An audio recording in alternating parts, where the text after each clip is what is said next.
Here with Dominik Mysterio. I've had some wrestling interviews and I've talked to different people, The Miz, Cody Rhodes, and your name always pops up. I don't know why, but it always just seems like it does. But for you, obviously being the son of Rey Mysterio, how do you handle that pressure, if there is any pressure? How do you kind of get beyond that and is there any kind of pressure to prove that, hey, I'm more than just Rey's son? I mean, there's a ton of pressure. Those are some gigantic shoes to fill, and I do what I can, man. I do what I can, and be able to perform as best as I possibly can, and give the people exactly what they want, and just try and listen to my dad. He gives me so much advice that I try and soak it all in and do the best I can to continue and carry the Mysterio legacy as well as possible. And you had years ago when me and you were both young, I remember seeing you on TV with Eddie and Rey for that match that they had.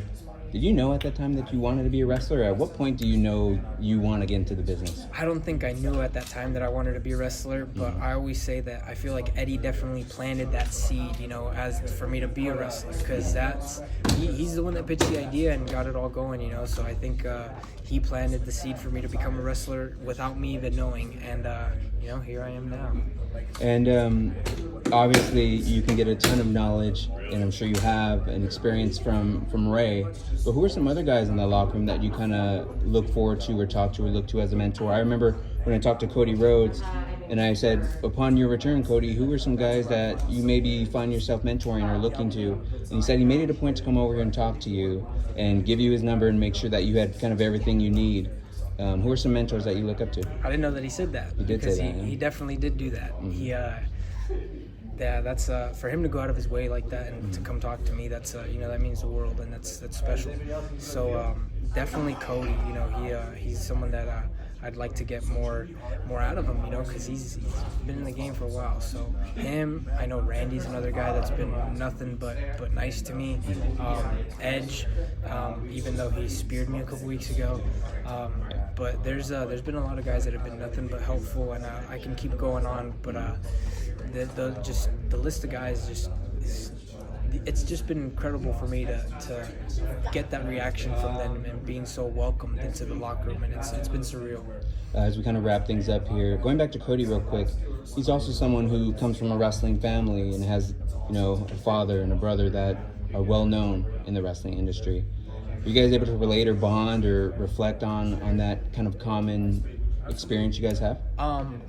We haven't really touched base on things like that, but I'm sure we definitely will in the future, and I can't wait to pick his brain.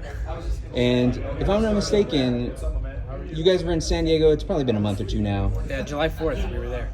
So you remember the date, and you know what I'm talking about. You make your way out, and you can kind of see the emotion on your face. Yeah. What did that mean to you to be there? Was it because you're there with your father, or just because of what San Diego is? Just you bringing it up gives me goosebumps. Yeah.